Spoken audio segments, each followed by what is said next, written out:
ఒక పవిత్రమైన రోజు కాబట్టి ఇంకొక పక్క ఇప్పటికే మీరు చూస్తే కొన్ని ఉద్యోగాలు ఇచ్చాం. 15,941 మంది టీచర్లకి మెగా డిఎస్సీలు ఇచ్చాను. నేను ఆ రోజు ఒక మాట చెప్పాను, మెగా డిఎస్సి మొదటి సంతకం చేస్తా, 1 సంవత్సరంలో ఉద్యోగాలు ఇస్తామని చెప్పి మాట నిలబెట్టుకున్న ప్రభుత్వం ఎన్డీఏ ప్రభుత్వం అని చెప్పి కూడా నేను మీకు తెలియజేస్తున్నా. అదే మరి కానిస్టేబుల్స్ 5,757 ఇచ్చాం. మొత్తం ఇప్పటికీ 30,607 మందికి ఉద్యోగాలు ఇచ్చాం. ఇంకొక పక్కన ప్రైవేట్ రంగం, మేము ఎన్నికల్లో ఒకటి చెప్పాం, యువతకి 20 లక్షల ఉద్యోగాలు కల్పించే బాధ్యత ఈ ప్రభుత్వాన్ని చెప్పి ఒక పక్క ప్రభుత్వ ఉద్యోగాలు, ఒక పక్క ప్రైవేటు ఉద్యోగాలు కూడా ఇస్తున్నాం. ఇప్పటి వరకు ప్రైవేటు ఉద్యోగాలు చూస్తే 6,28,000 మందికి ఉద్యోగాలు ఇచ్చిన ప్రభుత్వం ఎన్డీఏ ప్రభుత్వం అని చెప్పి కూడా నేను మీకు తెలియజేస్తున్నా. ఇందులో కూడా ఎంఎస్ఎంఈల ద్వారా 2,48,906 మందికి ఇచ్చాం. స్కిల్ డెవలప్మెంట్ ద్వారా 1,46,627 మందికి ఇచ్చాం. పరిశ్రమల రంగంలో 95,174 మందికి ఇచ్చాం. ఫుడ్ ప్రాసెసింగ్లో 64,034 మందికి ఇచ్చాం. ఐటీ అండ్ ఎలక్ట్రానిక్స్లో 13,066 మందికి ఇచ్చాం. పర్యాటక రంగంలో కూడా 5,028 మందికి ఇచ్చాం. ఇప్పుడు వచ్చే ఉద్యోగాల్లో కూడా మీరు చూస్తే ఈ 10,060లో ఉన్నత విద్యలో 1,500, గ్రూప్ 1లో 91, గ్రూప్ 2లో 750, హోంశాఖలో 2,778, ఇతర ఉద్యోగాలు 928 మందికి ఉద్యోగాలకు నోటిఫికేషన్ ఇస్తున్నాం. అదే మాదిరిగా పాఠశాల ఇంటర్ విద్యలో 3,004, ఇంజనీరింగ్ 503, ఇతర ఉద్యోగాలు ఒక 506 మందికి ఉద్యోగాలు ఇస్తారు. ఇవి కూడా చెప్పడమే కాదు, మే 15 నుంచి అక్టోబర్ 15 వరకు నోటిఫికేషన్స్ ఇచ్చి భర్తీ చేసే బాధ్యత కూడా ఈ ప్రభుత్వం తీసుకుంటుందని చెప్పి కూడా నేను మీకు తెలియజేస్తున్నా. నిన్నే చూస్తే ఒక రిపోర్ట్ వచ్చింది, ఇండియాలో కన్జ్యూమర్ జస్టిస్ కోసం ఏ రాష్ట్రంలో కన్జ్యూమర్స్కి అందరికీ న్యాయం జరుగుతూ ఉందంటే ఆంధ్రప్రదేశ్ నెంబర్ 1 అని చెప్పి ఇచ్చే పరిస్థితికి వచ్చారు. వినియోగదారులందరికీ న్యాయం జరగాలి. ఎవరికైనా గ్రీవెన్స్ ఉంటే ఆ గ్రీవెన్స్ని సక్రమంగా రిడ్రెస్ చేయాలి. నేను దానికి కూడా ఒక టైం బౌండ్ ప్రోగ్రాం పెట్టుకుని టెక్నాలజీ ద్వారా మానిటర్ చేస్తున్నాం. అందరికీ ఒకటే కోరుతున్నా, ఈ ప్రభుత్వ సంకల్పం 2047 స్వర్ణ ఆంధ్రప్రదేశ్ సంకల్పం మనం చేసి నెంబర్ 1 కమ్యూనిటీగా ఉండాలి. అది జరగాలంటే వెల్తీ, హెల్తీ, హ్యాపీ సొసైటీ, ఇది అందరూ కూడా పనిచేసే పరిస్థితి రావాలి. ఒక పాజిటివ్గా ఆలోచించాలి, ఆరోగ్యంగా ఉండాలి, ఆనందంగా ఉండాలి. డబ్బులు కూడా అవసరం. ఈ రెండు ఉండాలంటే మెరుగైన జీవన ప్రమాణాలకి దానిపైన కూడా శ్రద్ధ పెట్టాలి. అదే సమయంలో విలువల్ని కాపాడుకోవాలి, సంస్కృతి సాంప్రదాయాలను కాపాడాలి. ఇది మనం కాపాడుకోవడమే కాకుండా మన తర్వాత కూడా భావితరాలకు అందించే బాధ్యత మనందరిపైన ఉంది. ఈ విషయం గుర్తుపెట్టుకోవాలి. ఓసారి సంపదకు విలువలకు కాంట్రడిక్షన్ ఉంటుంది.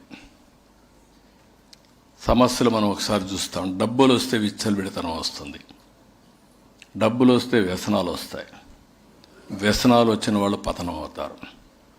ఈ విషయం కూడా మనం గుర్తుపెట్టుకోవాల్సిన అవసరం ఉంది. డబ్బుల్ని సద్వినియోగం చేయాలి తప్ప భగవంతుడిచ్చిన సంపదని దుర్వినియోగం చేయడమో, వ్యసనాల పాలిట బలైపోవడమో ఇది మంచిది కాదని చెప్పి కూడా నేను మీకు తెలియజేస్తున్నా. అందుకే గట్టిగా మాట్లాడాలి. ఏదో విలువల గురించి మాట్లాడడం నా ఒక్కడే బాధ్యతగా మీకెవరికీ బాధ్యత లేనట్టు ఉండడం కరెక్ట్ కాదు. అందరం కూడా మాట్లాడాలి. విలువల్ని ఎక్కడికక్కడ నిలపడం కోసం ఇలాంటి సందర్భాలు కూడా మనం ఉపయోగించుకోవాల్సిన అవసరం ఉంది. ఈరోజే జియో పొలిటికల్ మనం చూస్తున్నాం, ప్రపంచంలో ఏం జరుగుతుందని చూస్తున్నాం. దీనికి అంతటికీ మనం ఎక్కడో యుద్ధం జరిగింది, మనకేంటి సంబంధం అనుకోలేం. అక్కడ యుద్ధం జరుగుతూ ఉంటే అక్కడి నుంచి మనకు వచ్చే ఆయిల్ ట్యాంకర్స్ అన్నీ వచ్చే పరిస్థితి లేదు. అక్కడ యుద్ధం జరిగితే ఇక్కడ గ్యాస్ కానీ పెట్రోల్ కానీ ధరలు పెరిగిపోతున్నాయి. అదే సమయంలో నిత్యావసర వస్తువుల ధరలన్నీ పెరిగే పరిస్థితికి వస్తాయి. ఎకనామిక్ యాక్టివిటీ ఎక్కడో యుద్ధం జరిగితే రాయలసీమలో పండించే బనానా అరటి అక్కడికి పోయే పరిస్థితి లేదు. ఎక్కడో ప్రపంచంలో యుద్ధం జరిగితే ఇక్కడ పండించే ఉత్పత్తి చేసే రొయ్యలు పోయే పరిస్థితి లేదు. అంటే దీనికి ఆల్టర్నేటివ్ మార్కెట్ ఎత్తుక్కునే పరిస్థితి. ఈరోజు మనందరం కూడా దైనందిక కార్యక్రమాలతో కూడా ప్రపంచం మొత్తం అనుసంధానం చేసుకున్నాం. దేశ బౌండరీస్ దాటాం, రాష్ట్ర బౌండరీస్ దాటాం. ఈరోజు మన వాళ్ళందరూ కూడా ప్రపంచంలో అన్ని దేశాల్లో ఉంటే మనం బాధపడే పరిస్థితికి వస్తే మన తప్పు లేదు. మనం న్యూట్రల్గా ఉన్నాం, తటస్థంగా ఉన్నాం. కానీ అక్కడ జరిగే పరిణామాలు కూడా మన మీదకి వచ్చే పరిస్థితి వస్తుంది. ఆ సందర్భంగా మనం కూడా గుర్తుపెట్టుకోవాల్సిన అవసరం ఉంది. ఇలాంటి సందర్భంలో మనం కూడా తప్పులు చేసుకుంటే ఇంకా ఎక్కువ డ్యామేజ్ అవుతుంది.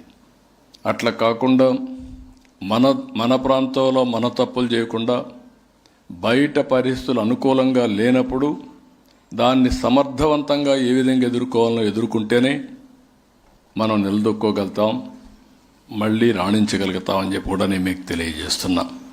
కాబట్టి మళ్ళీ ఒకసారి ఇదేదో నేను భయం కోసం చెప్పేది కాదు, జాగ్రత్త కోసం చెప్పే మాట. ఈ సంవత్సరం ఏదైతే పరాభవనామ సంవత్సరం, తెలుగు జాతి కీర్తి ప్రతిష్టలు మళ్ళీ ప్రపంచం మొత్తం తీసుకువెళ్ళడానికి నాంది పలికే సంవత్సరం.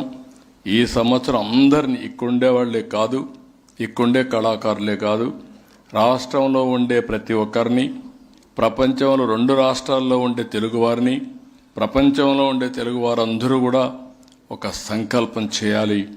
ఆ నూతన సంవత్సర సంకల్పం ప్రపంచంలో తెలుగు జాతి నెంబర్ 1గా ఉండాలని సంకల్పం చేసి ఆ దిశగా ప్రతి ఒక్క అడుగు వేయాల్సిందిగా మరొక్కసారి కోరుకుంటూ అందరికీ మరొక్కసారి ఉగాది శుభాకాంక్షలు, నూతన సంవత్సర శుభాకాంక్షలు, ధన్యవాదాలు. అందరికీ నమస్కారాలు.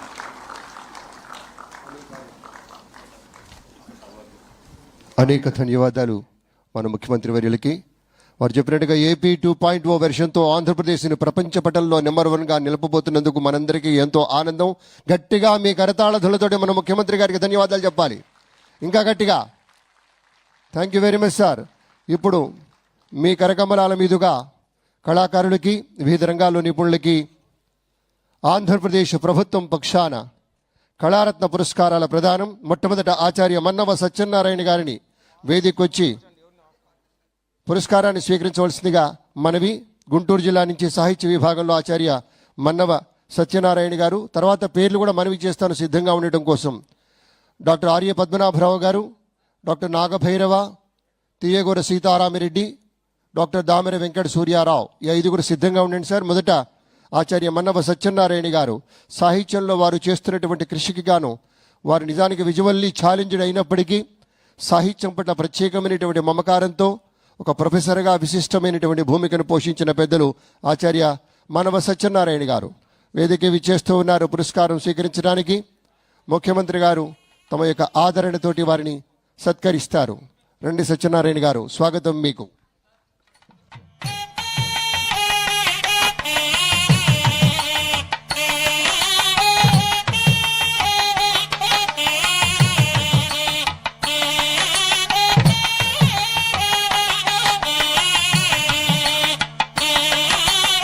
ప్రత్యేకమైనటువంటి రీతిలో వారికి సత్కరిస్తూ ఉన్నారు. గట్టిగా ఉండాలి కరతాళ పెద్దలారా.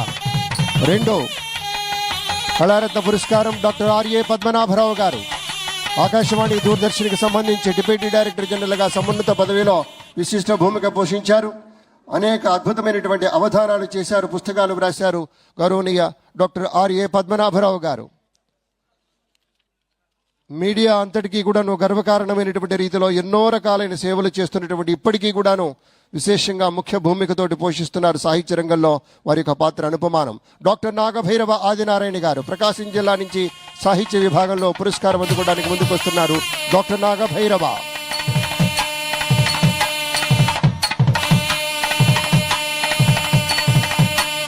డాక్టర్ నాగభైరవ ఆదినారాయణ గారు సాహిత్య విభాగంలో ప్రకాశం జిల్లా నుంచి ఈ పురస్కారం స్వీకరిస్తూ ఉన్నారు. తర్వాత తియ్యగూర సీతారామిరెడ్డి గారు బాపట్ల జిల్లా నుంచి సాహిత్య విభాగంలో పురస్కారం స్వీకరించబోతూ ఉన్నారు.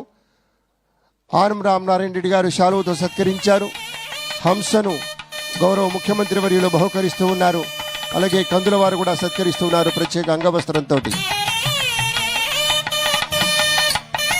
డాక్టర్ దామెర వెంకట సూర్యారావు గారు విశాఖపట్నం జిల్లా నుంచి పెద్దలు సాహిత్య విభాగం నుంచి పురస్కారాన్ని స్వీకరిస్తున్నారు. ఆంధ్రప్రదేశ్ రాష్ట్రంలో పురస్కారాల్లో అత్యంత ప్రతిష్టాత్మకమైంది ఈ హంస పురస్కారం.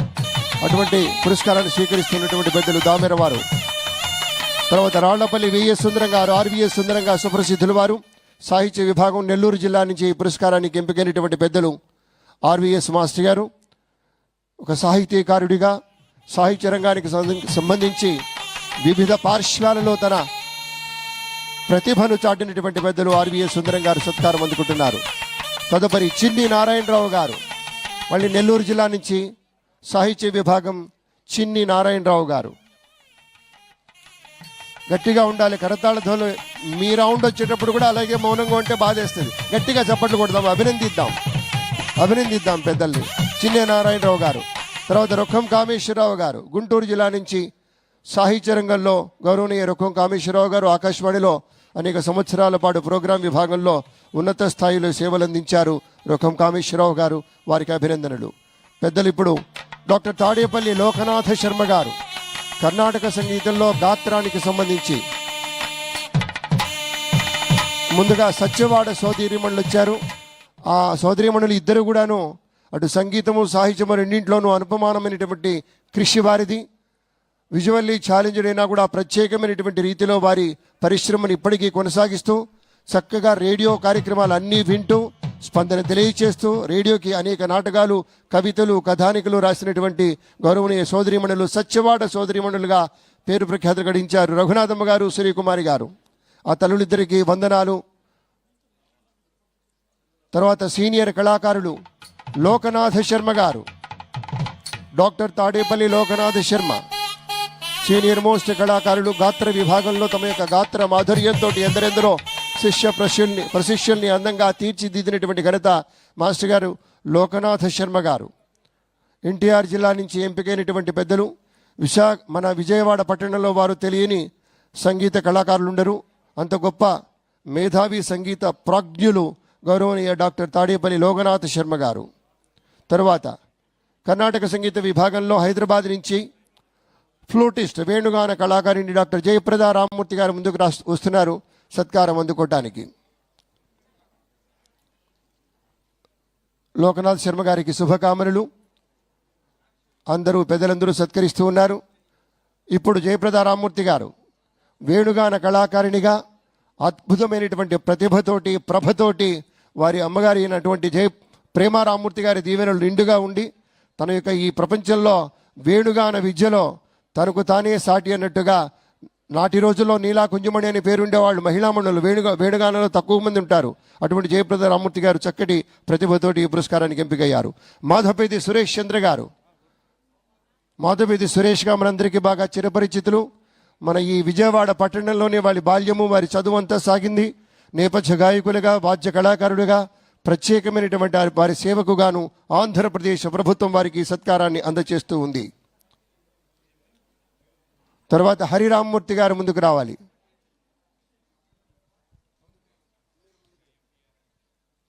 హరిరామ్మూర్తి గారు. తర్వాత మహాలింగం గారు పురస్కారం అందుకుంటున్నారు. మేలటూరు భాగవత మేళ కళాకారులు, సీనియర్ కళాకారులు ఇప్పటికీ కూడాను ఎక్కడో మేలటూరులో ఉన్నా కానీ ఆ ప్రతిభని ఆ ప్రజ్ఞని చాటుతూ ఆ విద్య పట్ల కూచిపూడి పట్ల ప్రత్యేకమైన అనురక్తితో వారి సేవ కొనసాగిస్తూనే ఉన్నారు. హరిరామమూర్తి గారు సత్కారం అందుకుంటున్నారు. పద్మభూషణ్ డాక్టర్ వేంపటి చినసత్యం మాస్టర్ గారి తొలితరం శిష్యుల్లో ఒకరిగా ఉన్నారు హరిరామమూర్తి గారు, సత్కారం అందుకుంటున్నారు. పద్మమోహన్ గారు ముందుకు వస్తూ ఉన్నారు. సుప్రసిద్ధ కళాకారిణి, ఆంధ్రనాట్య కళాకారిణి దెందులూరి పద్మమోహన్ గారు. డాక్టర్ నటరాజ రామకృష్ణ గారి యొక్క కృపతోటి అనేక మంది కళాకారులు ఈ ఆంధ్రనాట్యంలో వర్ధిల్లుతూ వస్తూ ఉన్నారు. అందులో ఒకరు దెందులూరి పద్మమోహన్ గారు. కూచిపూడి నాట్య విభాగంలో హైదరాబాద్ నుంచి డాక్టర్ పి రమాదేవి గారు, స్వతహాగా మలయాళీ అయినా కూడా బాపట్లలో పుట్టి పెరిగినటువంటి రమాదేవి గారు కూచిపూడి నాట్యంలో అనుపమానమైనటువంటి సేవలు అందిస్తున్నందుకు ఆంధ్రప్రదేశ్ ప్రభుత్వం వారికి సత్కారం అందజేసింది. తూర్పుగోదావరి జిల్లా నుంచి విశేషమైన దేవదాసి నృత్యంలో పేరు గడించిన అన్నాబత్తుల మంగతాయారు గారు, అన్నాబత్తుల లీలాసాయి గారు సోదరిమణులిద్దరూ ఈ ప్రత్యేకమైనటువంటి సత్కారానికి ఎంపికయ్యారు. చాలా సంతోషం. కనుమరుగవుతున్నటువంటి దేవదాసి నృత్యంలో ఇప్పటికీ ఒకళ్ళిద్దరు నర్తనం నేర్చుకుంటూ ప్రదర్శిస్తున్న వారు ఒకళ్ళిద్దరున్నా నాటి రోజుల్లో ఈ ప్రత్యేకమైనటువంటి కళ ద్వారా నటరాజ రామకృష్ణ గారి పుస్తకాల్లో స్ఫుటంగా తెలుస్తూ ఉంటుంది. దేవదాసి నృత్యంలో కూడా చాలా చాలా విశేషాలు ఉంటాయని నర్తకులకి బోధించేవారు. ఆ సోదరిమణులు మంగతాయారు గారికి, లీలాసాయి గారికి అభినందనలు. పెయింటింగ్ అండ్ క్యారికేచర్లో హైదరాబాద్ నుంచి ఏవిబిఎస్ ఆనంద్ గారు.